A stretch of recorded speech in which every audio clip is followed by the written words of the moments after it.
Good evening, everyone, and welcome to our Authentic Collection tasting tonight. So this is our March release, which will be available in our Cadenhead shops tomorrow. Just to introduce ourselves first, my name's Cameron. We've got a stalwart on the side there that you'll probably all know in Grant McPherson. Behind the scenes, we've got our usual Nathan doing all the hard work, and well, he tells us it's hard work anyway. But you'll probably notice we've got a new face today. I'd like to introduce you to Sophia McLean, who has joined the team recently from Aberdeen Whisky Shop, and she's now at the Cadenhead's. Oh God, that's terrible. Export sales. Yeah, exactly. So you'll be travelling the world, selling Cadenhead as well. I will do indeed. So tonight we've kind of stolen her to do the shop tasting. Thought we'd give an introduction to everyone. But she will be travelling the world. You won't really be doing much within the UK at all. So how's things been so far, the first couple of weeks? Awful, not. No, it's been absolutely so fantastic. I started at the start of February time after coming down from Aberdeen. So it's my first time living in Campbelltown, which doesn't feel too far apart because I'm originally from Elgin. So feels that's a city to us, though. Well, it is a city. well. So dubiety with that one, but we'll let you go. So very familiar and been absolutely cracking, kind of getting stuck into making all sorts of tasting notes throughout the past month for upcoming releases, and our Authentic Collection museum. So part of Sophia's role will be to travel the world to countries that we export Cadenheads to, and she'll be assisting with Jenna McIntosh, who a lot of you may know. Jenna is not with us tonight. She is currently, I think she's travelling back maybe from New Zealand. Here somewhere. So we're not feeling too sorry for her just now. She's just been spending 2 weeks in Australia and New Zealand. The trip looks brilliant and not jealous in any shape or form. But she also, we asked for some questions, and the first question we got was from Jenna, and it was, how much are you all missing me? Very much so. What was the answer to that? Brilliant. So obviously we're live tonight, so if anybody's got any comments, any questions, please feel free to ask, and also tell us where you're all coming from. We're seeing guys from Germany. We've got our back garden from Ireland as well. So any questions, any feedback, please let us know, and we'll try and answer as much as we can. Anything we don't know, we'll just make up as usual. So will we go on to the... I think we should try some whiskey. That's what we're here for, I suppose. So hope everybody has received their pack in time. So these are sort of been a really good sort of introduction for us to try all the different ranges we do. Nice sort of presentation box and stuff as well. So obviously every release we do sort of these tasting packs and stuff, which is fantastic. So the first whiskey we're going to try tonight is a Glengarioch. Also in the cards, in the box, there'll be tasting cards to give you some information on some tasting notes and price, etc. So I say these are getting released tomorrow. So obviously one of the big benefits of being a club member, you can contact your local shop and sort of pre-order or put in your wish list prior to release. So yes, Glengarioch 13-year-old, bottled at cask strength, obviously at 55%. This has been full 13 years in a bourbon barrel. Nice sort of one to start off with. So you got that kind of light fruity notes to it. Even the official tasting notes: floral, fruity, almonds, cereal, crackers, white grapes, and gooseberries.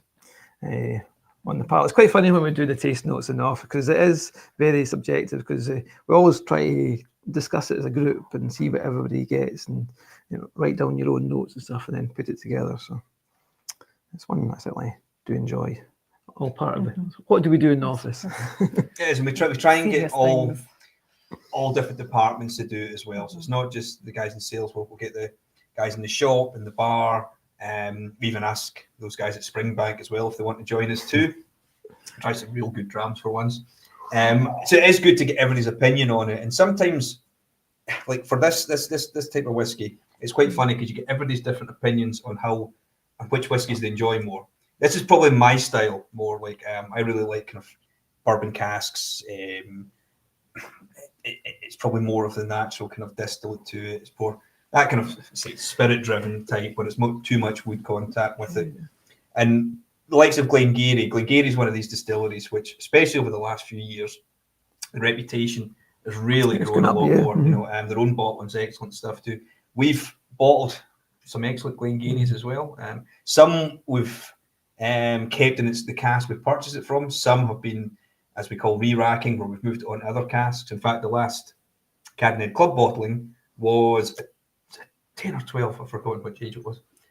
I think it's a 12-year-old Glengarry, which was matured in a PX cask as well for a few years. So it can withstand even the Pedro Jimenez finish too as well. So it's a good sister cask to this. It would be, it would be. If I could remember the age of it to start with, that was. But again, it's when we're saying that this is my style, whereas maybe somebody else is really looking for the peat style, or somebody wants a kind of sherry style or a rum cask. So it's something for most of Cameron's looking at picking the range for bottling. It's trying to please everybody and do a variety of different flavour profiles in every release. So in the 8 whiskies we're trying tonight, there's a good variety of ages, cask types, and just to go through. And there will be ones that you'll feel that, that's your style of whiskey. The ones that might be nice sort of heavy sherry and stuff like that. It's all preference and stuff, and that's what we kind of look at, just to make sure there's something there for everyone. Yeah, we try and give the variety. I think that's it. First few questions are in already. Hi, any chance of getting some in Ireland? Well, this particular release, unfortunately not. It's only available in one of our 3 Cadenhead shops in the UK, because the Authentic Collection is only sold from those. So we've got the shop in Campbelltown, one in Edinburgh, and one in London. And Nathan, well done, good cue there, has put up the information for those ones. We do have other releases that do go internationally. Currently, we actually don't sell to Ireland. That's not through any choice. To be honest with you, at the moment with Cadenheads, we're probably going to about 25 international countries just now, countries worldwide, sorry. And the amount of stock that we have, because it's an independent bottling style, even with our larger bottlings, it's very difficult to spread the love, shall we say, within these already. But we would love to get to Ireland. We'd love to get to every country that we possibly could. But maybe in the future we can. It's something we shouldn't. Again, we're right beside you guys. It's so close. So maybe in the future we will. But currently, we're struggling to meet demand for all the countries that we're actually sending to just now. So maybe we'll need to bottle a bit more next year. We can see what we can do in that regard. Yeah, I enjoyed my trip to Ireland. Yeah, quite fancy going. That's it. We've also got another one. Said the Herd does an amazing Glenmurray in the warehouse tastings. Any chance of getting this shipped to Germany? Again, unfortunately for the warehouse tastings, you have to actually come to Campbelltown and do them. It is one thing. That's the reason we do these warehouse tastings as well. It's to try and help bring people. I know it's a long way to get here, but part of what we try and do is to help the economy as well. We want to try and bring as many people to Campbelltown as well. I'm from Campbelltown originally. Grant's close enough. He's Cardedale, which is close enough. He's down the road. And it helps. We want to try and do as much as we can to help kind of build the economy as well here. And it's a reward for coming here. If you do the warehouse tastings, you can only get these bottles if you actually do them. So you have to make the journey here. So unfortunately, we can't ship these ones to Germany. However, we have bottled many other Glenmurrays, and we will bottle many other Glenmurrays. We've got some excellent casks in our warehouses that will maybe make it to Germany in the future. So if you keep an eye out for those, they possibly will be coming. Yeah, the warehouse tastings as well. It's okay. You can see the range in front of us here. If you come into the shop, we always give you sort of samples and stuff like that. It's something different to offer. Again, yes, you can purchase the bottle straight from the warehouse tastings, hand drawn straight from the cask and stuff. There's that uniqueness for coming here and making the effort to get to Campbelltown to do it. So, yeah, unfortunately not. So. Speaking of people who come to Campbelltown a lot, Phil Walker's there, and he says warehouse tastings are great. You're probably in Campbelltown more than we are, to be honest with you. Yeah. Colin Sim, hi Colin. I saw your new tattoo. Very nice. Yeah, that's completed the J.N.A. Mitchell brands. So I saw it in a Facebook group. I think it was the Cadenheads fans, or it was all about Springbank page, and he's got a new Cadenhead's logo tattooed. I think you said you were going to do that as well, Grant. That was going to be the... Yeah, that's it. Yeah. You figured out a placement yet? That's it. Where do I want a forehead? Yeah. Brilliant. So that's the first one tonight. Again, any comments on this one? We've got quite a lot to get through. We've got a lot of questions as well, and some news that we've got too. And obviously, it's Sophia's first tasting, so you've probably heard all our nonsense in the past. So it's good to get some new nonsense, shall we say? You can say that indeed. So with that, we've got jam number 2. If you're reading and ready. So this is a gorgeous Miltonduff. It's a Bunnahabhain Speyside, 17 years old and at 51%. And this is in a really funky Garioch cask. So, Garioch, what is it? It's actually absolutely fascinating. So it's a fortified wine from Portugal. And the original vineyards are not too far outside Lisbon, probably about, I don't know, I'm going to try and make a guess, about 20 kilometres or so. And has been grown since about, and made since the 1400s. It was demarcated in about 1908. And then very popular until it hit a bit of a, crack point. So there's about 24 wineries in the 30s. Then by the 80s, there was only 3. And now there's only 1 still surviving and makes up about 12.5 hectares of the original 200 hectares that there used to be. And it was a bit of a victim of Lisbon's urban sprawl. So as it came up to the 80s, more and more vineyards were getting sold off for property development. And then one place held on. So this is on the Marc de Pombal's original estate.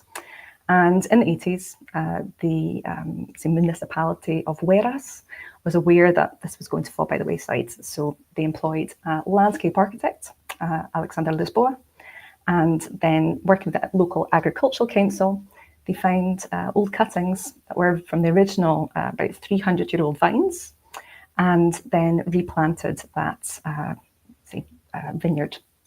And so now they've been kind of back making wine since about 2001. They're now onto vintages for the first time, which is super groovy. And so hopefully we'll be seeing more Garioch casks. So it's usually a white grape wine, and sometimes red grapes too. And then it's fortified with aguardente, which is kind of, cousins of cognac or armagnac pretty early on. So it's added when it's pretty early in fermentation. So kills the yeast off, but then maintains a lot of the natural sugar. So you've got a lovely kind of figginess to it. So we'll get a lot of that kind of secondary taste in there, kind of a bit of kind of raspberry lemonade thing going on as well. So really funky. Hopefully see some more Garioch casks as well. We did a Fetter Cairn before. Yeah, we've done a few now. They've all been very successful. Really good. Yeah.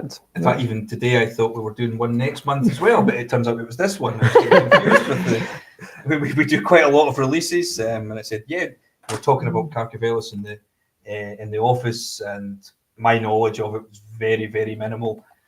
Sophia had some knowledge on it, so this has been very interesting. Every day's a school day, but I kind of got mixed up. I said, we're doing a Miltonduff next month. It was like, I can see the confusion in Sophia's face. I think that's the one we're doing tonight. So I was like, oh yeah. Okay. But it shows, you are working 2 or 3 months in advance, because obviously you just recently picked September. So it's not got June's yet. I've got September picked. So it is one of these things where we do over, I think we're over about 100 releases a year, and that's not including our continuous, our gins or rums, not including the warehouse tastings or any maybe special bottlings that we do for maybe the festivals or Cadenhead Club ones. So, it could be about 130 different releases. Sometimes you just completely forget. Even today, we're in the office, and one of our colleagues, Andrew Wallace, was asking about some bottlings that we only did a year ago. Mm-hmm. Well, it was released a year ago, but it was maybe 18 months ago that and I'm kind of using my cheat sheets on my phone to try and remember what they actually were, because even though we selected them, you forget, because maybe we've done a couple of different varieties of that particular distillery since then. So it just shows you the amount that we are bottling, and the the different whiskies and the different distilleries that we're doing, different cask types as well. Yeah. On that as well, if anybody's interested in sort of looking up the history of our old bottlings we've done, we've actually got an archive section on the website.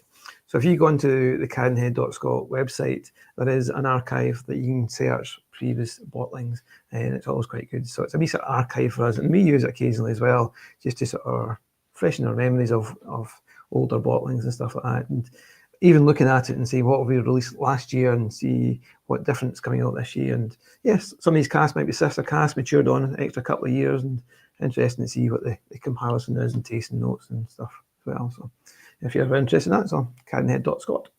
We've had a comment saying, now you can say from a closed distillery called Miltonduff. Do you know something we don't? I've not heard anything there, but not sure about that one. Dennis is asking what's in the Enigma. We'll get to that one at some point. That's Nathan pointing out the archive pages, which is really quite handy. It is, and as I said, even for ourselves, it's really handy to go back, look at some of the bottlings we've done in the past as well, because you can forget. I think last year we bottled over, I think it's over 70 or 80 different distilleries whiskies. You know, but it might have even been more. I can't remember exactly, but not including the rums as well. Forgot about rums, so, which will have another release in May. Yeah, definitely. We won't confuse too much just now. We'll stick with tonight's release. We've got 8 as it is tonight. Excellent. So that was again with this one as well. It's quite good to try different cask types. And looking back when we're doing tonight, why we decided to use the Carcavelos casks. Well, it was our production director Finlay Ross had sourced these casks and had some spare availability of them. At the time, looking back, the Miltonduff that we had, it wasn't bad. It just maybe needed a bit of freshening up. And we hadn't used these types of casks before, so it was a bit of a... Sometimes if we're using, like, for instance, Oloroso or PX or Montiado, we've done a few of those in the past. We understand the kind of what the kind of flavour profile rum casks, you know, but this one you're taking a bit of a gamble. So thankfully, this one has kind of is paid off, and same with the Fettercairn one too. And it has got a kind of funky type. There's a few other companies that use sort of Carcavelos now as well, which they're all been as new to the whisky industry for maturation, but yeah, working very well. And it just creates a different depth and body to the whisky. Yeah, it could be a risk though, because sometimes you just don't know how it's going to be in the end. Thankfully, this one turned out pretty well. The Fettercairn was excellent too. We've actually got another Miltonduff, which is excellent too, but when we went to look at it, there was most of the cask was nearly empty. It was just unfortunate. But it was really good. Right, that's going to. I've got an earmark. It's earmarked for a warehouse tasting. Yeah, the benefits there for some things. Yeah, exactly. We've got here. Do you hand bottle the samples or in a bottling hall?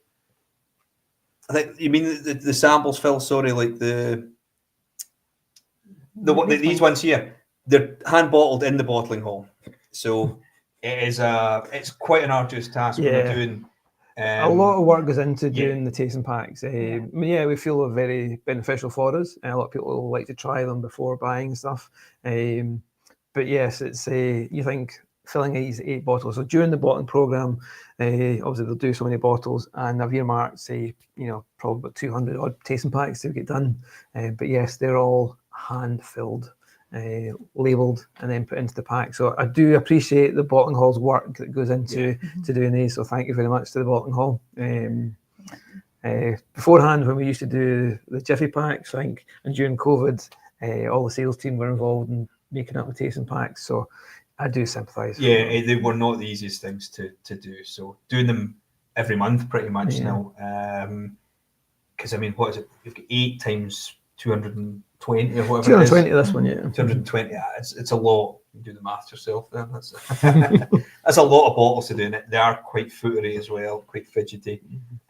So there's a huge appreciation for that as well. I think they've got it down to fine art. Yeah, they've got a nice wee sequence for doing it and stuff. So that's learning curve for when we're doing these things, right? What's the best sequence, and try it, and everything else you've got to try and see, and then maybe adapt accordingly. But no, it works. Perfect. Excellent. We're going to dram number 3. Yeah, absolutely. So dram number 3 is Benrinnes, which is, it's 18 years old, and it's coming in at 52.2%. And this is an ex-Manzanilla cask. So Manzanilla is a lovely dry sherry, and so this is obviously very fresh. It's a fino, technically, and from Sanlúcar de Barrameda, which is on the coast. In the region of Jerez. So this is Sanlúcar de Barrameda. Grant? No. And so this is the only place that Manzanilla can be made. And it means chamomile in Spanish. So it kind of suggests some of those flavors that you can reap out of it. So it's got a lovely softness and an amazing saltiness to it too. So the very fast Atlantic wind, which they call the viento de ponente, comes in and converges with a very hot sub-Saharan wind, and then creates this very unique microclimate. But you've got a little bit more influence of an Atlantic wind, so actually a little bit like the Carcavelos. So it also has a bit of a minerality and a bit of a kind of coastal nature that then is imparted onto Manzanilla, and also a bit like Campbellton's maturation. You get that kind of salt from the Atlantic wind. And so you get a nice kind of softness, minerality to this, but this is paired with Benrinnes, which is wonderfully meaty, using worm tubs. So it's just got that lovely, robustness, but a nice kind of, syrupy kind of texture to it too. So you probably noticed we're using Sophia's expertise in the sherry industry, so you've as much as you want. So sherry was very much like a secondary passion that I used to work in the tasting room in Aberdeen Whisky Shop, and often folk would ask about sherry a lot, and so I went, well, if people are going to ask, then I need to go and have the answers. And then going down that rabbit hole, then realised actually I was really passionate about that too. So it's become another kind of... It's very interesting. Listen to... It's our production director, again, Finlay, had done he's done a couple of talks with us and the casts we get in as well, but seeing more of the history behind it, going a bit more in depth with it, it's really pretty interesting. And you sometimes take it for granted, I think, that there is a huge history behind it as well. Like, we just think, it's extra casks to maybe help flavour our spirit here, but when you actually go into the depths of it, there's a lot more to it. But with the Manzanilla casks as well, we've been using these now for 5 or 6 years, and they've been kind of the Manzanilla and the Palo Cortado, I think, are the two that really kind of stood out for me for two different reasons. I think the Palo Cortados have been really solid. That really kind of orange zestiness to it, and everything we seem to have done with it's been really good. But the Manzanillas have been a bit more funky, a bit kind of a bit more left field. I can see, but in a good way, not anything that I've always found them. They've got that little bit of different kind of spice, that oranginess to the saltiness, as you said. But they really can elevate a kind of whiskey, but without completely destroying it as well. They're not. You're not losing the fact that this is a whiskey. It's what we're trying to do is complement the whiskey. Yeah. It's like, are you drinking a whiskey or am I drinking a sherry? And that's like trying to find a style of whiskey that will work really well with the sherry. And yes, it is a gamble, but it's certainly, Manzanilla and stuff like that, it complements and it can work really well with it. And as you said, Benrinnes is quite a heavy whiskey as well. It can handle it too. It's maybe a lighter style, maybe would get too dominated by, but even Benrinnes isn't the heaviest style, but it's compared to a lot of whiskies, it has got that kind of heavier, oilier, and it's got a kind of nice sweetness to it as well. Normally, it's a really good component for the likes of using for a blend as well. In the past, we've used a lot of Benrinnes, and it's a solid independent bottler's favourite Benrinnes too. But again, over the years, it became you could swim in Benrinnes about 5-10 years ago. Now it's become far more popular. It's a lot more expensive than it was. Obviously, as everything else has too, but it's worked really well with this one. And 18 years too, it's a good age for a whiskey. It's just quite dense, and so then that Manzanilla, as you said, lifts it a bit, gives that kind of extra lightness or minerality about it. And something I really recommend if you're kind of going, Manzanilla casks are very interesting, is try a couple of phenos from different places alongside each other, and they're all totally different, depending on where they're matured. So it's very much like, whatever you mature your whiskey. It's and even the same thing. Obviously, people discuss, finishes them or part maturation, as we sort of mostly describe it as, 5 years in the Manzanilla. So it's a good length of time. It's not like a 6-month finish.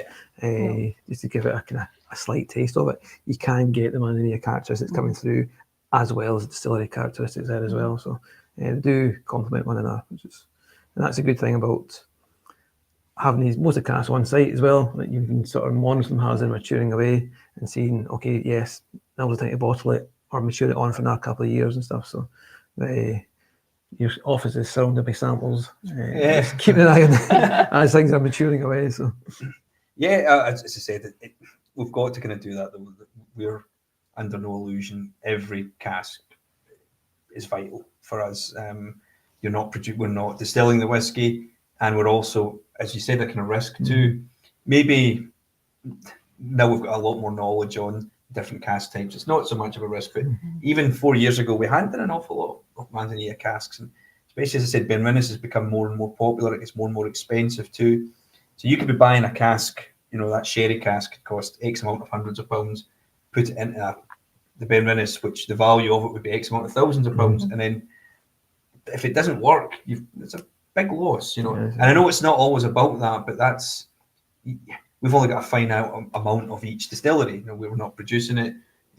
Thankfully now that the market's opening up slightly more, that we can seem to get a bit more access to a lot of whiskey. And we did have historically a lot of whiskey too, but it was getting to a point where it was getting too expensive. And if you made a mess of that, it's like, thankfully, touch wood, ones like this come out and they're real kind of gems as well. But I think that's a cracking dram. That's what you obviously say. You've got to look at the future and how these casks are, what different distilleries of casks we've got maturing away in the warehouse, what Finlay can get hold of for these sherry casks or wine casks and stuff as well. So it's a lot goes into it. It's not just a case of picking a cask or going lottery. Which one are we going to bottle this month? There's a planning into it. We've actually got a message from Finlay Ross. I'm delighted we have somebody with an in-depth sherry knowledge to take over the sherry sessions. Yep, we actually are going to be planning one soon. Finlay, when I come back from holiday, we're going to. Sophia's going to be doing a presentation for us as well. So we didn't want. I was going to tell you in person, just in case you thought we were. You maybe took offence to your ones. He knows no. We've got one here with the decrease in whiskey demand around the globe. At least when you believe in statistics, are you experiencing troubles too? Increasing cask prices, decreased demand. We fortunately, touch wood, we've still been growing. Even the last 18 months, there has been, there has been a decrease in sales around the globe. We, through our senior management over the years, we've always been quite a cautious company anyway.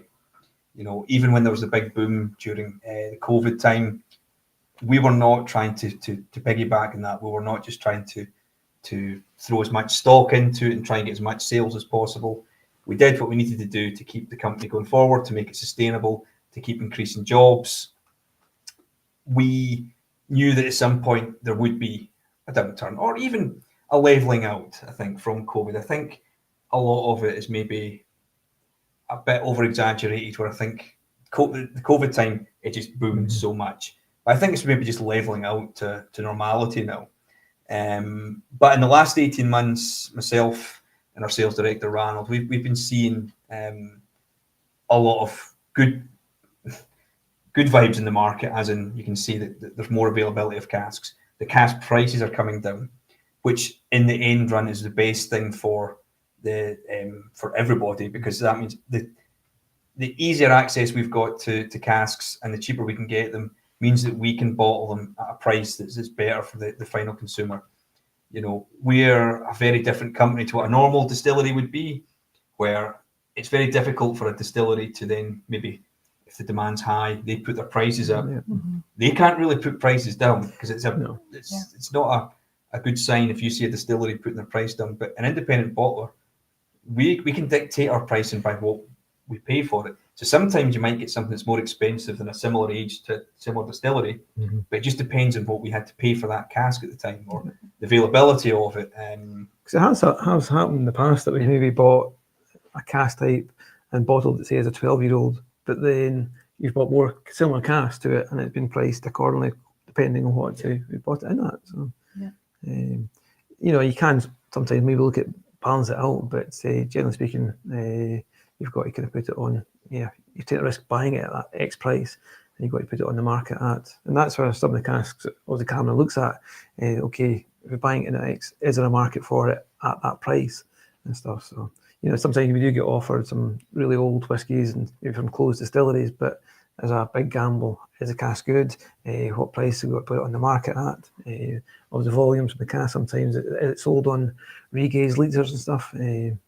So there's big risk involved. There has been a lot of positivity. Myself and Ronald Watson have found in purchasing over the last couple of years. You can see that and we have invested a lot in it, and we are in a very fortunate position. Again, through good planning from senior management for decades, that our former chairman and our current chairman Neil Clapperton have always said that they've seen the booms and the busts.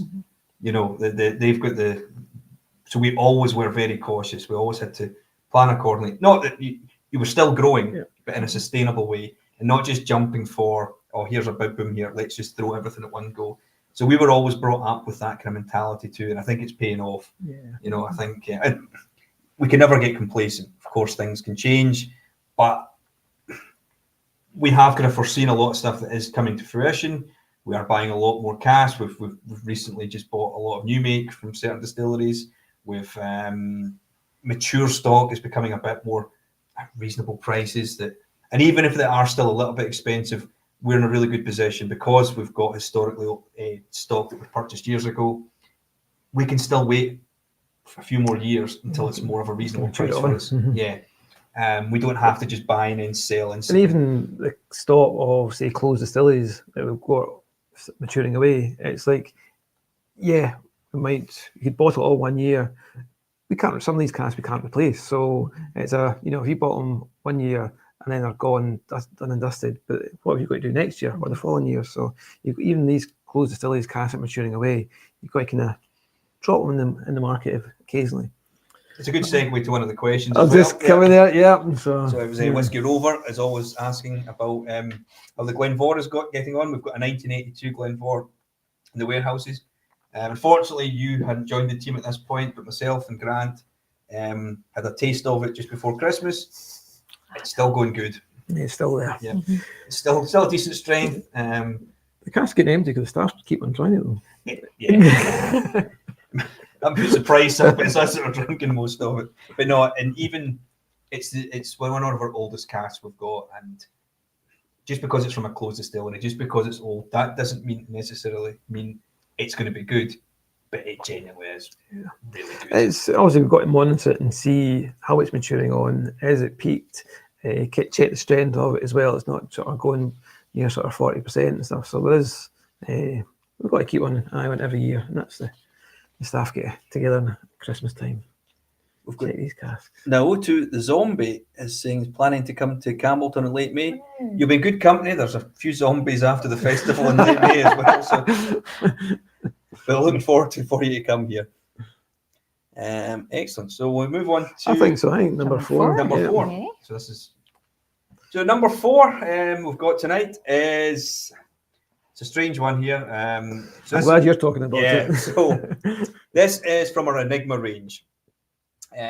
We started the Enigma range because nowadays when you're purchasing casks as well, a lot of distilleries will sell, or when you get them through brokers, when you're purchasing, you're maybe not allowed to use their name or where it's from.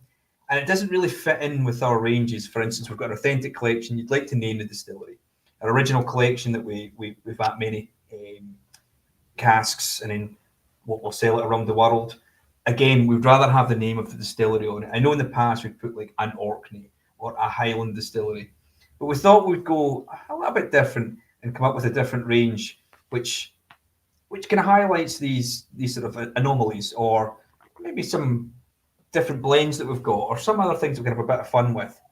And this is one of them too. So this is a 14-year-old from a Speyside distillery. Now, we actually could name this one, but we chose not to because of the cask maturation type that we had here. Now, originally it was in a refill bourbon barrel. We then moved it into a fresh Madeira cask. So 8 years in a refill bourbon barrel, 4 years in a fresh Madeira, and then we put it into a fresh bourbon barrel for 2 years. Now, we don't really have anything, we couldn't really put that in our normal labels, because if we just said, it's usually the final cask. So if we said this was a fresh bourbon, and then it was in Madeira before, then it was in bourbon before that, it gets confusing. There also wasn't a huge amount in the whiskey as well, in the cask, sorry. And because it was a slight different one too, we thought this would fit in with the Enigma range as well. And the good thing about the Enigma range is there's no pretense about it. We want to give you something that's a bit different. So whiskey's good. That's it. And we did like this one. And the reason we changed them, again, initially we changed it from bourbon to Madeira, is that we thought the initial spirit needed a bit of that boosting. Madeira casks can give you that kind of extra spice. And we've done a lot more Madeira in the past, which actually worked out quite well. When we then tasted it 4 years later, it probably took on too much of the character of the Madeira. It was actually okay, but it was just like Madeira. Yeah. So we thought, let's stick it into a fresh bourbon barrel. And what it's done, it's given it a bit more sweetness. It's brought it back to more what you get, the kind of whiskey characteristics with it too. So is that kind of reverse maturation? I think so. That's the kind of the way we've done kind of similar ones with the Kilkerran port in the past. But it was in port for 10 years, in bourbon again for another 4 years.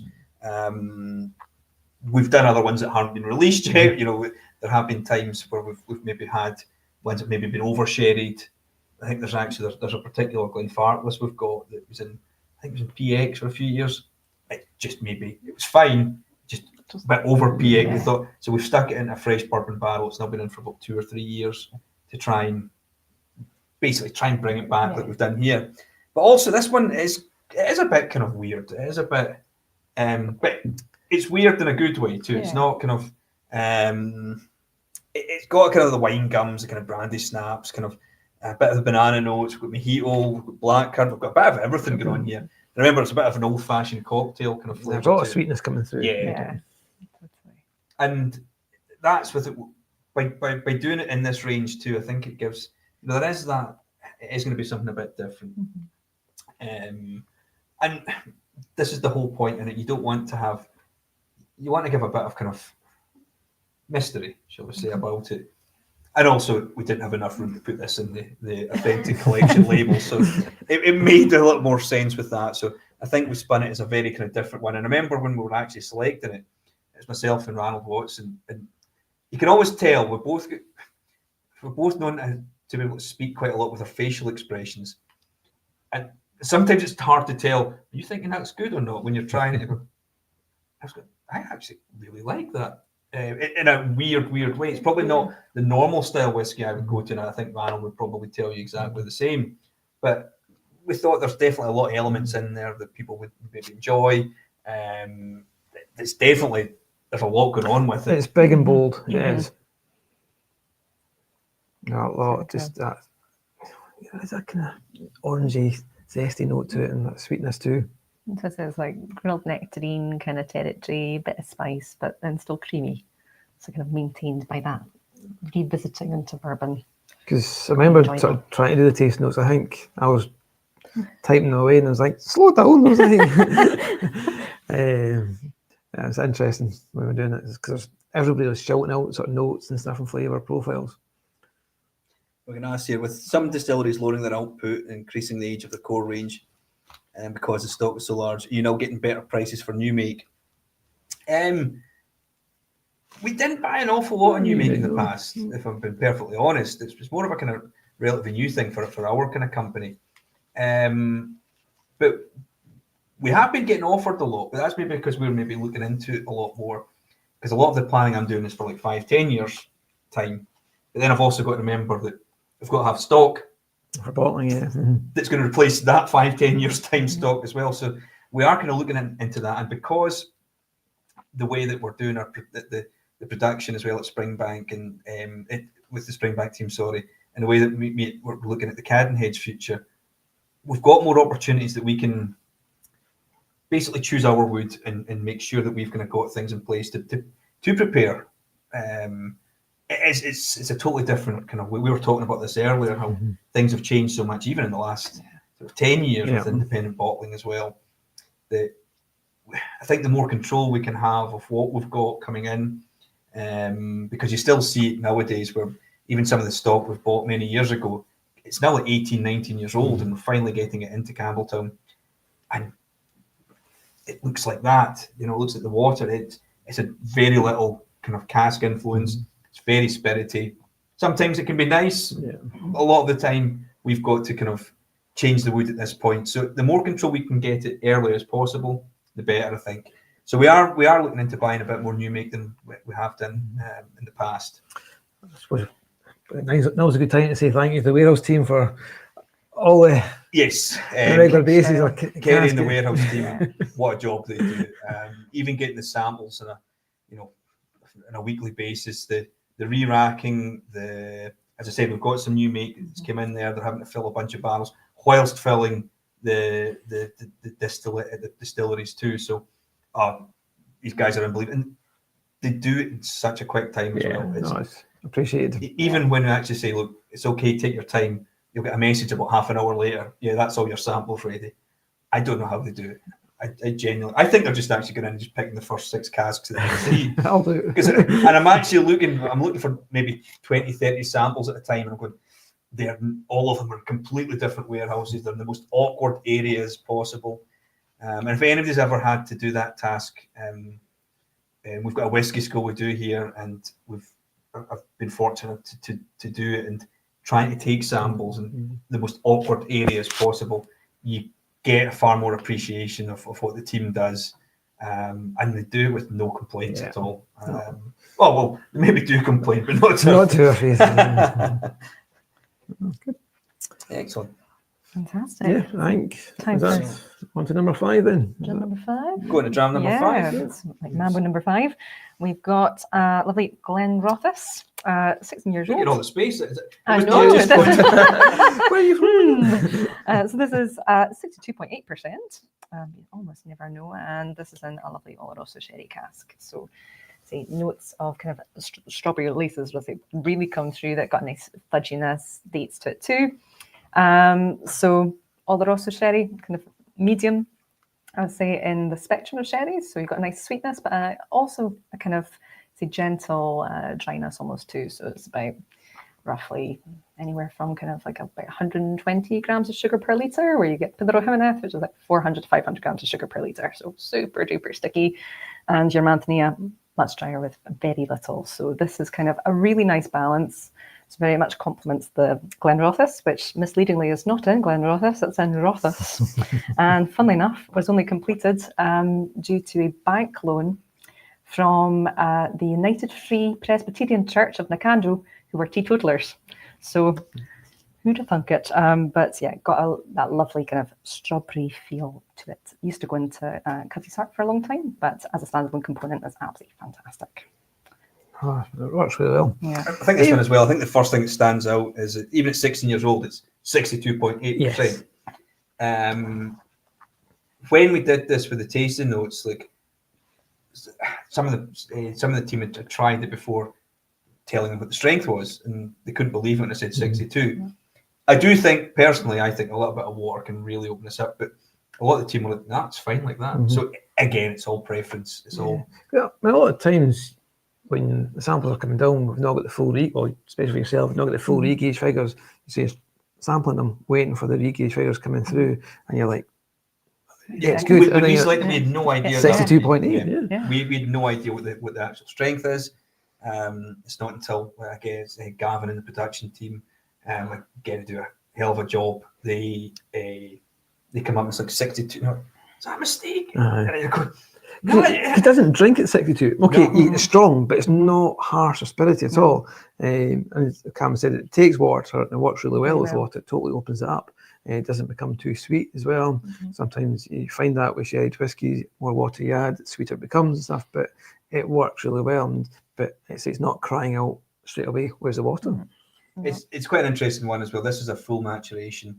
in an Oloroso hogshead. But when we purchased it, it was just hogshead. You know, like 99.9% of the whiskies you purchase are generally from ex-bourbon casks, and you've no idea. Like they won't tell you if it's a fresh cask. You will get told. It's kind of rarer to buy fresh casks. So sometimes you do get the odd one. This came in and we just knew it was hogshead. First assumption was it's going to be bourbon. So when you see the samples coming in, it's like, oh, it's actually a sherry cask. It's the same with a lot of ones that we've got. Just yesterday, myself and Anna were trying ones, and it was Craigellachie's. It was like 2006 Craigellachie's. All we had was hogshead, clearly sherry ones. You know, they were very good as well. I may add, but basically in the same row, there was two sherried ones, and then there was this one that was clearly a bourbon cask. So the production numbers were literally in a row. So it's quite strange to see that, you know. Some Glenrothes we've got, it just says hogsheads, and they've come in sherried hogsheads. So sometimes you get kind of surprised with that, but the vast majority that you buy are from bourbon casks. So to see this was a full maturation in a sherry cask that we didn't know. As I said, if you normally, when you buy casks nowadays, they will say which cask type it's from. Maybe not so much if it's second fill or third fill. You'll know if it's fresh, but you won't know afterwards. So it was interesting to find out, you know, what was it filled at? Was it filled at, say, straight off a still, say 67%? Even then, it's not lost a lot over the years.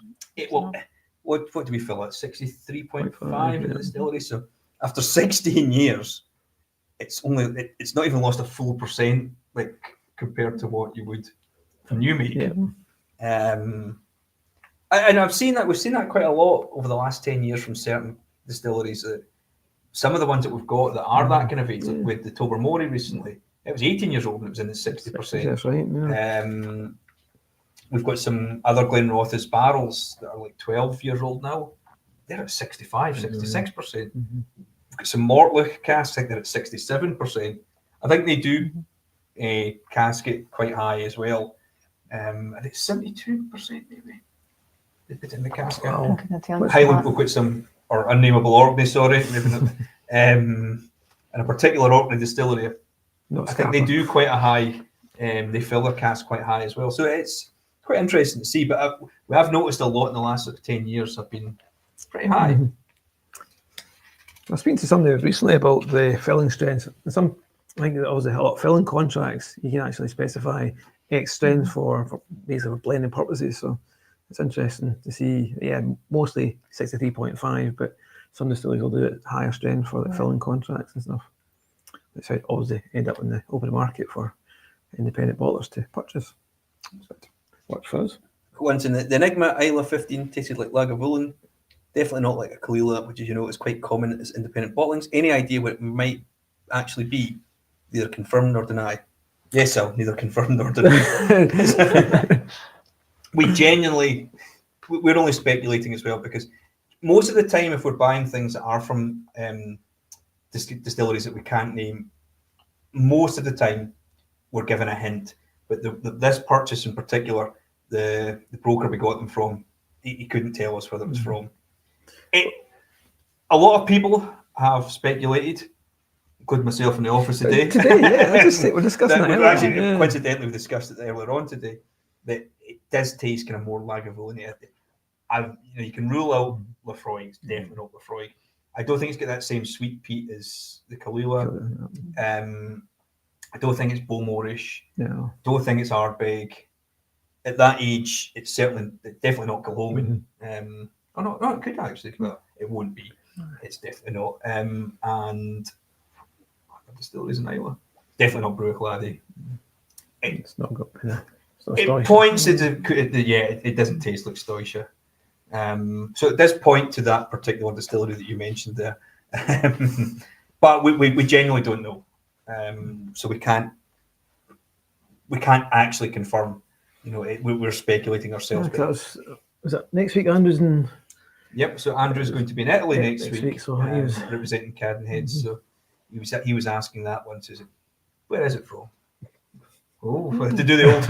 No, no, serious. I don't know where it's from, but so he had to try himself, and it was like, oh yeah, I see what you mean. I think at first he thought must be Kalila because that's the one that's always the. But it was like, oh no, it does taste quite different. No, it could be. It's just that coincidentally does taste slightly different, but I have a feeling it's the one that sounds like Magamulin. Bob Miller, how you doing, Bob? He says, so who let it get to Madeira? I take it you're talking about the last Speyside. I'll blame Ranulph for that one. No, I'm joking. No, it just sometimes it happens. We've got thousands and thousands of casks to look after, but sometimes you can't be there all the time checking up. It could be need more the year before, and then you go and sample it. It can go over. Yes. So quickly. So quick. It can change. Quick question: are all the Speyside Enigmas been from the same distillery? No. Up until this one, they were. I think. Yeah. This is 2. But this is and we should probably talk about the code. So the code. That's that bottle there. Yes. Thank you very much. So the code in the back. This one is SPY 2A. So SPY is basically short for Speyside. 2 is because it's the second distillery from that region, Speyside, that we've done. And A, it's the first one from this particular distillery. So I think we've done 3 or 4 from another distillery. So that'd be like SPY 1D or whatever it's going to be at. It's a simple kind of coding system, but there's no point trying to make it too difficult. Oh, yeah. Thank you. So the other ones too, we've got like ISYs, Isla, we've got a World Whiskey 1, 2, obviously Campbelltown, we've got an Island one as well, because we thought rather than putting some island distilleries that we've got as Highlands, I think it was good to give them their own credentials. Yeah, I think so. That's years ago. We used to have 9 different regions for Cadenhead. Yeah, we used to basically north, south, east, and west Highlands. We thought about doing that again, but we ran out of colours because we used other colours for other things since then. So because we were going to go back to the west, and then there's so many new distilleries now that we're going. Is that west? Would that where's be the boundary lines? Yeah. So, well, we move on to number 6. Number 6. Yes. Yeah. So the next one we're going to try is from Isla. So it's Bunnahabhain 15-year-old. It's 56.2% alcohol. Unusual one with this one here. It's in Cabernet Franc cask since 2018, which previously was used for Longrow Red series. So in 2018, our sister company Springbank bottled a Longrow Red and we used the Cabernet Franc, and in the cask we decided to use it for this Bunnahabhain and matured it on for a good number of years and then bottled it. So initially, it's an unpeated Bunnahabhain, but on the nose and palate there is a little bit of peatiness coming through, and we believe obviously that is coming from the ex-Longrow cask that was used. So there's a lot going on with it. There is that winey note, but there's that peaty, medicinal, sort of sea salty sort of notes to it as well. And it works really well together. So it's it's the unpeated Bunna, but it certainly has a little bit of peaty reference to it. Really good. It's again, it's quite a high strength at 56.2, but I think you'd met somebody recently as well at a show, and they told you about the filling strengths, wasn't it? It was down in Kendal, yes, and I was speaking to one of the guys that work for the distillery, and normally they do 63.5, but the filling contracts are a lot higher, so hence, these are up in the 60s, above 60s. And we purchased it. We didn't have a filling. We didn't get this from a filling contract. We got this. We bought a series of these casks from different brokers, from a broker, sorry. And we've got quite a few of these, the same age Bunnahabhains, and the spirit in it, even for the high strength, Bunnahabhain's a really good spirit. Yeah, it works. I think it's one of these distilleries that if it was possibly on the mainland, I think it'd get a lot, and it's still a really big company. It's still got a huge following. But maybe gets a bit overshadowed in Isla, some other distilleries, and their own peated versions are excellent too. Yeah. So it was a bit of a no-brainer to try an ex-peated cask with this too. Red wine can be a contentious kind of cask choice. It can split up a lot of opinions. I myself could be funny with certain casts, but being a refill and being in for 6 years, or was it 6 or 7 years? Sorry, actually. It was 18, something. Yeah, so 7 years. Sorry, Mhm. it's not completely over. Given the nice balance of the fruits with it, but not just here's a big wine here.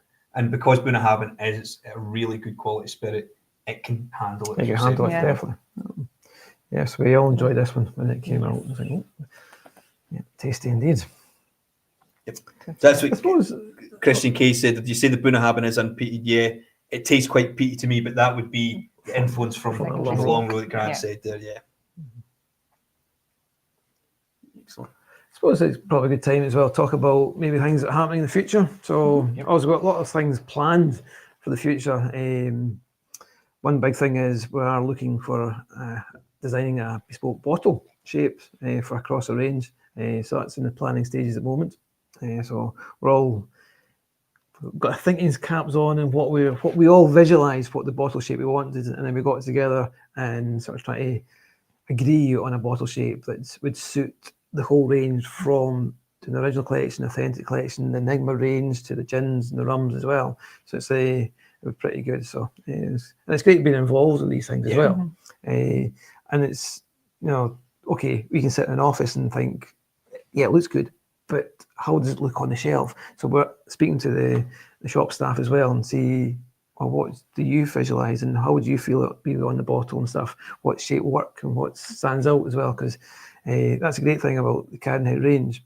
If you walk into a bar and you can actually see it kind of jumps out to you, and that's what you want as well. So we don't want to go on of sort of big fancy decanters and stuff like that. So it's all about the product inside the bottle, but it is a kind of unique bottle shape we're looking for as well. So. And basically one that during the festival time fits the pourers when we're actually doing it. These ones don't quite fit the bill. Our pourers don't fit. You'll find this out in May. Okay, great. It's the Enigma, that's fine. The original collection, fine. These ones are difficult. We need to find new pourers for these ones, especially when you're doing tastings for 120 people and there's 6 drams in each one. It can take quite a while. But yeah, no, I think getting the whole team involved was the right thing to do. It was a case of, having everybody's input to it. So hopefully in the next, once we've got a new bottling hall that's getting built as well just now behind Glen Distillery, which obviously we're sharing. Our new bottling hall. Which we share with Springbank and Glen Distillery as well. So it's quite exciting times too. I think it'd be quite good to have our own bottle as well. It just gives us a bit more identity, and also the company that we've worked with for quite a long time as well. So hopefully we should have prototype very shortly. That would be good. There's a lot of different stages. It's not just a case of looking at a bottle shape you like and sort of like, we'll go for this. There's a lot of planning in it. Because obviously we've kind of agreed on a bottle shape, but now how does the label fit to these? And then with the Enigma range, do we want it kept in sort of like green glass? The gins, okay, we've got the Old Raj gin, we do the 46 and 55, so there's the kind of blue and the red. So do we want to incorporate that into the bottles as well? So yes, we do. So there's a lot of different. Hopefully, we've not lost you. The lights are flickering there. The spirits we're seeing, yes. Agreements, okay. We've got Ian Sunderland again. Hi, Ian. Hope you're well. 8 drams. Who's picking who up off the floor? # drink responsibly. Well, that's why we've got Nathan here. He's going to be the. Nathan's doing the last 2 whiskies. Yep. Perfect. Bring back the old brown dumpy. Oh, that would be the case. Have you seen the cost of the brown bottles these days? It's something that we've been talking about for a long time as well, and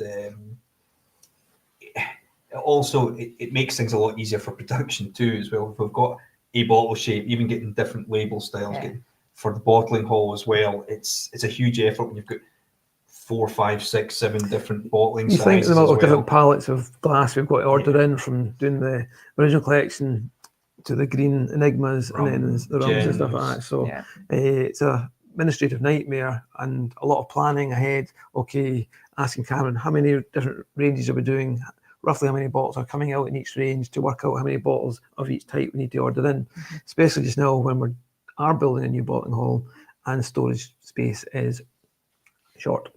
So it's there's a lot of planning stuff like that, but and that gives that packaging coordinator, like, Lisa, it's a nightmare for her to go, like, she's got all these different packages to try and keep an eye on as well. So, and then also the cases to go with them too. So we thought we'll try and make things a bit more simple as well. And again, it's what's inside that counts. It's like us, the heart. Oh, anyway, we've reduced you to this level now. That's how that's going to end. So we'll go into number 7. Yeah. So I'll do this one here. This one again, it's no coincidence. This ones I wanted to pick as well was a 14-year-old Ardmore. It's been a bourbon barrel its entire life as well. Now, this is actually one when we were doing the tasting notes. So myself and Ranald had selected this one along with the other whiskies we've got tonight. Then a few weeks later, we'll do the tasting notes, and Grant was organising the tasting notes, and he says, which order do we put them in? Because he hasn't obviously tried them himself. He says, you've got an Ardmore here. Is it one of the peated ones, or is it a kind of lighter style? Me being me, completely forgot, and I was kind of, I think it's fine. You could put it anywhere. Number 3 or something. It's number 3, and it was much. And as soon as we tasted, it was like, oh, wait a minute here. I think I've ruined the tasting. We'll come back to that one. Yeah, it was a lot heavy, a lot kind of peatier than what we thought. But Ardmore has been a kind of revelation over the last sort of 10 years, especially some of the casks that we've got quite a lot of Ardmores that we've bottled as well, and we've still got a lot in the warehouse too. And it's a really good thing because it's great whiskey. It's a proper kind of chewy, got that little bit of peatiness as well. It's got the kind of nice fruitiness of the soft peat, the lemons, the shortbread. It's a cracking drink. That's the thing I like with Ardmore. It's not dominant peat smoke. Yes, it's there by all means, but it's not overpowering. And that's obviously my style, because a lot of people, love the heavy peaty whiskies and stuff like that. But more subtle, likes of the Longrow, the Ardmore. It's got in the background the aftertaste, that peaty, smoky, salty, briny notes coming through. And there's a difference between the peat levels and stuff in this one here, and I do like it. It's just a good all-rounder sort of peaty dram for me. It can taste an Islay whiskey as well, or a good peat. I think there's a subsession sometimes. Not with them. I think more people are aware now that you can get good peated whiskey even at Speyside or Campbelltown or the Lowlands. But this is a good style, as you said. It's not based on peat. It's a balance. It's to complement the spirit. And so, what's a total game changer is depending where you cut your peat. And so this is Aberdeenshire peat from St Fergus Moss, which is the same peat that's used up at Springbank. And so it's about 12 to 14 parts per million. And that Sphagnum moss, there's been compacted with heather, so you get a lovely creaminess. Sedge, which can give a kind of really interesting kind of mixture between a nuttiness almost. And then bog cranberry, which is I know, mental though, right? Well, depends on where you find it. But it gets a nice sweetness and also a bit of a kind of a slightly herbal, spicy quality to it, which kind of sets it aside. So it just feels like that soft kind of spicy undercurrent, which complements that kind of Highland Speyside interloper perfectly. Again, it's probably kind of something that myself, even in the finish there, just look at it. Has got a little bit of that kind of menthol minty kind of finish too. But a little wateriness, I think, just helps to really open it up. Totally. Ardmore, it's been a kind of revelation over the last 10 years too. So the independent bottlers' kind of favourites. There are your Glentalkers, your Glenrothes, Benrinnes, and Ardmore I'd put in with that as well. Yeah, definitely. And they're solid whiskies. Really, really good. That's something we've not mentioned tonight as well. Obviously the flavour wheel, which is getting great write-ups for us since we introduced it. I'll say a year and a half, probably longer, maybe 2 years now. It certainly, caused all the different ranges we do and different cask types. The flavour wheel it works because if we do, like, you know, 2 bottlings from the same distillery, but one may be in sherry, one may be normal bourbon, the flavour profile is totally different. And doing the flavour wheel gives it a wee bit sort of different dimension, and obviously all the markets we go to with the original collection, authentic collection and stuff like that, it makes it easier and stuff as well. And people, well, what style of whiskey do you like? You know, it might not be distillery specific. We can pinpoint it in the flavours, and hence why we do the flavour wheel. Yeah, totally. And also, everyone's palates are totally different. So, kind of giving categories of where this sits in, I think it's probably much better to give an overview rather than being too, let's say, pinpoint, because it's different for everybody. And you'll be visiting a lot of different countries as well. Totally. If we're talking about, you know, haggis bonbons or custard creams, it's maybe harder. Whereas if you're giving them a kind of an idea of what a generalisation, it's maybe easier than the tasting notes too. In fact, probably talking about that, you guys are on the road quite a bit coming up. So. We are. Yes. Where do we start? So you're always on the road. Literally. So next weekend. So yes, Independent Bottlers Festival up in Edinburgh. Next weekend on the 15th. Following weekend after that, weekend 2 weeks after that, I'm in Newcastle, 29th of March, to Whisky Lounge for one of the Eddie Ludlow events. Always worthwhile visiting. Events, really good, well organised events, dotted about the UK and stuff, so pretty good. The National Whisky Festival on the 5th of April. Obviously that was cancelled because of a certain storm, or postponed, you should say. So yeah, I've got a new date for that. So that's moved venue away from the SWG3 to the SEC in Glasgow. So looking forward to that one, which will be good fun. And following week's in Clackmannanshire as well, so a good show. And then I'm off up to Stornoway the weekend after. I think it's actually easier to say, where are you not going to be? So yeah, that's over the next 6 weeks for myself. I don't know about yourself. Stornoway will be interesting as well. I'm looking forward to, yes, Ian from the Island Whisky Shop. I known him from a time at Springbank, and when he set up the shop, and he was at the whisky school last week. Obviously he came over for the Kilcairn 20th anniversary and stuff as well. A lot of time for him, and so yeah, we agreed to do in the pub after the Kilcairn event on the Friday night. Agreed to do a tasting in Stornoway. Things you do. So, but yeah, no, definitely looking forward to it and stuff. So yeah, what about yourself? Where are you off to? I'm off to Austria. So the 20th, I'll be in Vienna, and then the next 2 days will be at Whisky Messe Graz for 2 days, and then back to Vienna, and then off to Baden by Vienna for another tasting too. So that'll be my first stint, and then throughout Europe and Asia in this next kind of year. So it'll be the first of many. Yes. Very fond of a plane. So I'm going on holiday. After tomorrow, I've got 2 weeks off. So very nice. Obviously, apart from that, no actual work. Although maybe going to see our rum suppliers down in Liverpool. That would be interesting. I think that would be quite good. And after that, that's planned. But yeah, I mean, Andrew's out and about, and Jenna's out and about as well. So yeah, we've got a busy couple of months ahead. There's not as much over the summer months, which is a blessing. So a lot of visitors to the company and stuff, which is good. But it's nice to get out and about and talk the talk and spread the good vibes about Cadenhead. So good. Totally.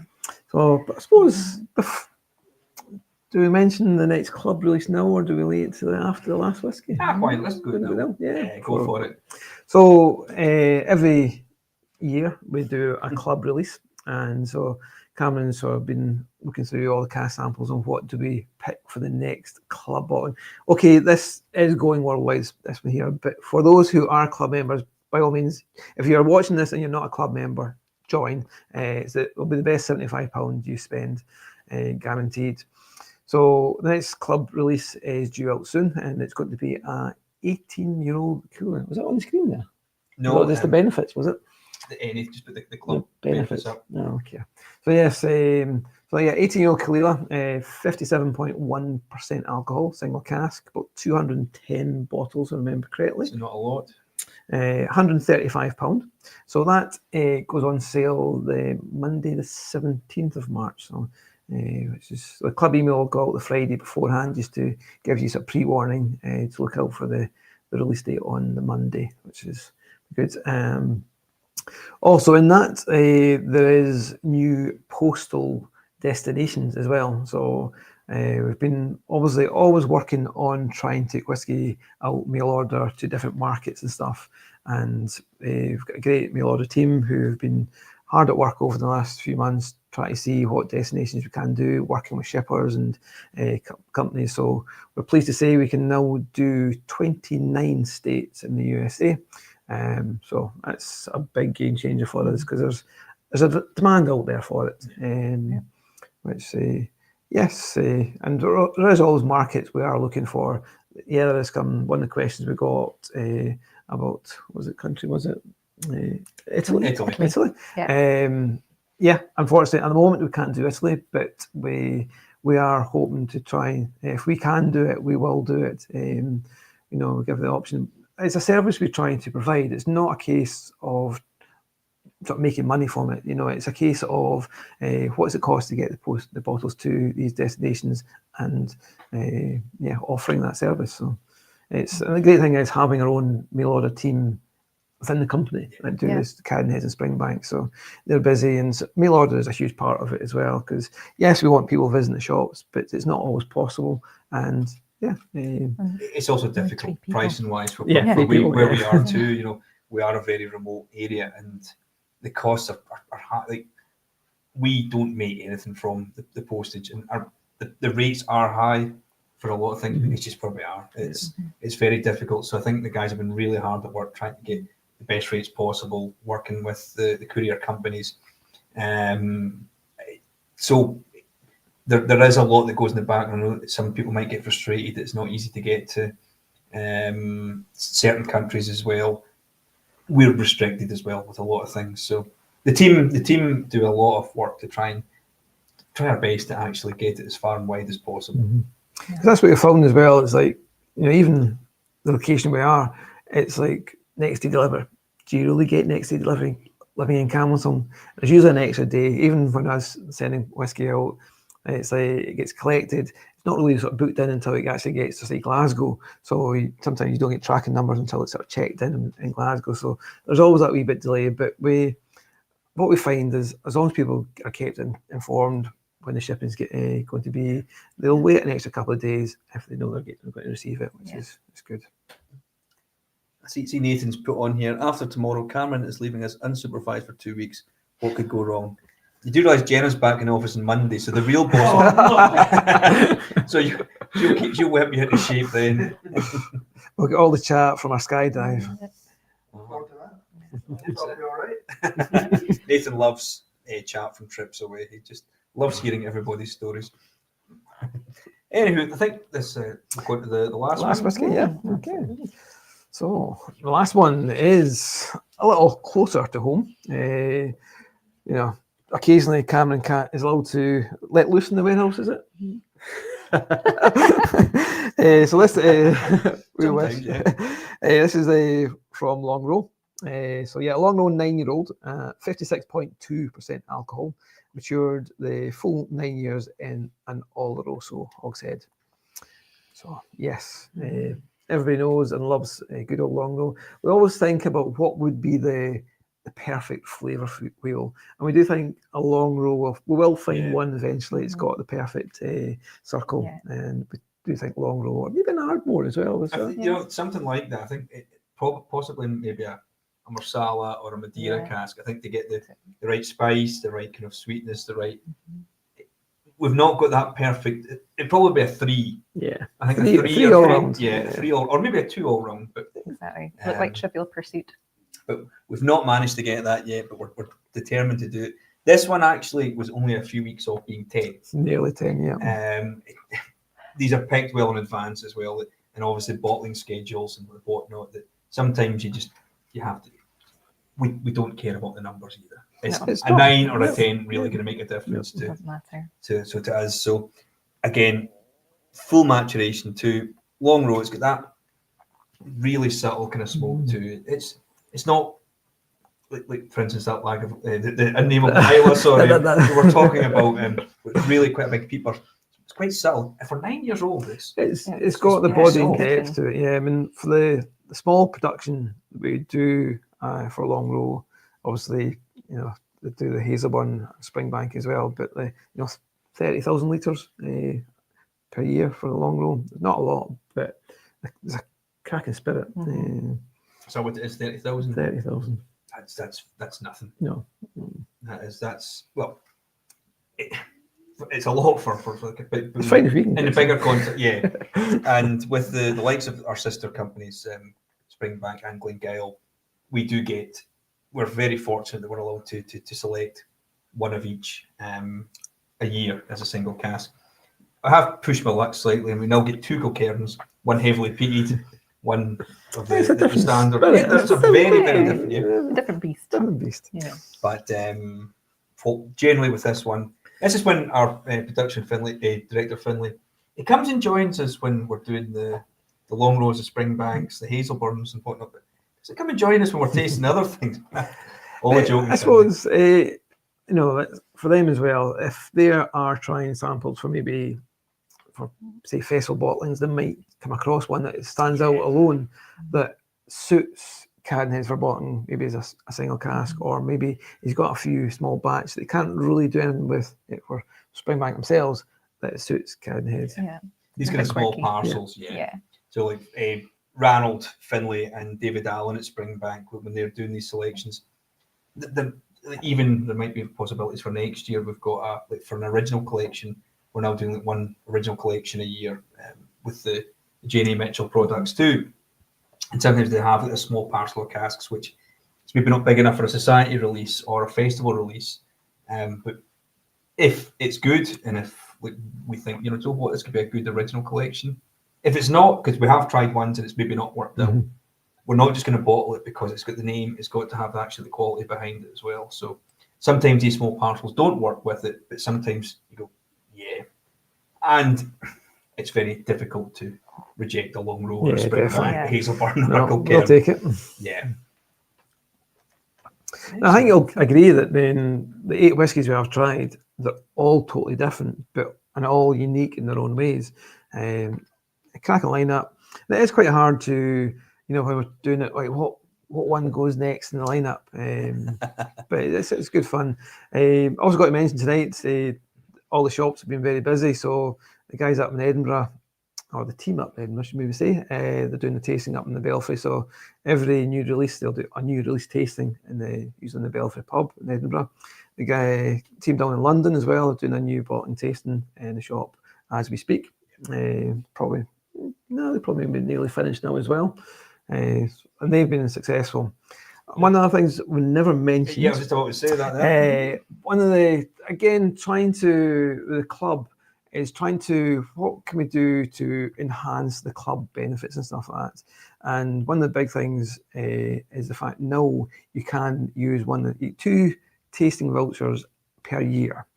And yes, they're normally for the warehouse tastings in Campbelltown, but now you can use them in London, which is being very well received.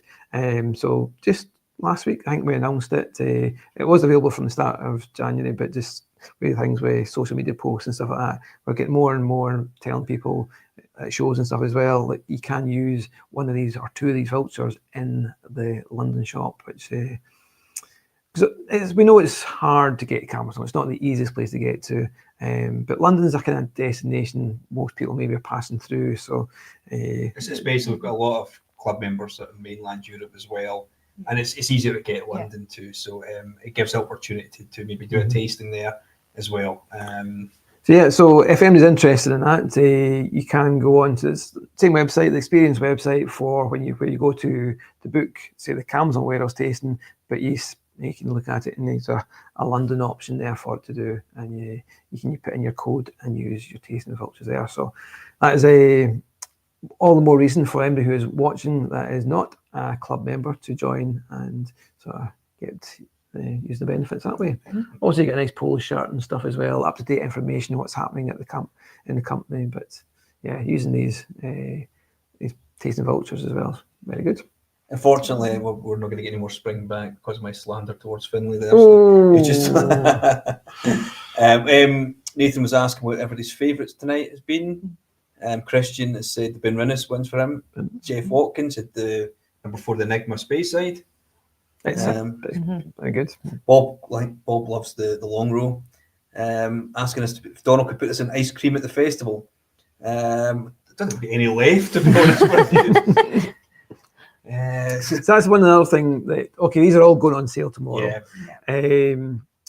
The Longrow, unfortunately, one of the benefits of being a club member is being able to contact one of the shops and put in your sort of wish list. So there's a lot of names in for the Longrow, and then sort of kind of work on a ballot system if it's oversubscribed. But yeah, so that will not be available. You can't go in the shop and purchase that because I know it is all allocated out. But that's one of the other benefits to do that. If you're not a club member, you wouldn't really sort of know much about it. Be able to put your name down and stuff. So yeah. It's also that as you said, you get a chance with any one of these whiskies. Maybe the next time there is a likes of a Longrow or an Ardbeg or a Bowmore or something like that, the one that you do have the chance. You've got more of a chance getting it being, because we do ballots for the kind of big hitters as well. You want to give everybody a chance to get it. I remember before we had somebody complain saying, "Oh, these ballots, they're no use." I said, "Well, there's 350 people that was here before you.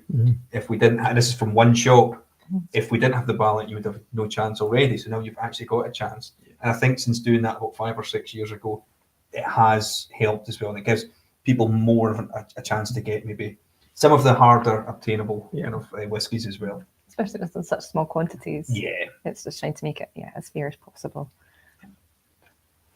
Well, I think, how was your first tasting? Have you learnt less? Not at all. You're on your own the next time. That's what I thought was happening. Like, we've retired now. That's it. Like, Next one, you and Jenna. That's it. yeah. Perfect. Well, just to say a big thank you to everyone involved for joining us tonight, for supporting Cadenhead and obviously getting the tastings. And big thank you to Nathan as well in the background there. And obviously Grant, Sophia and myself. So thank you all very much. Enjoy the rest of your night.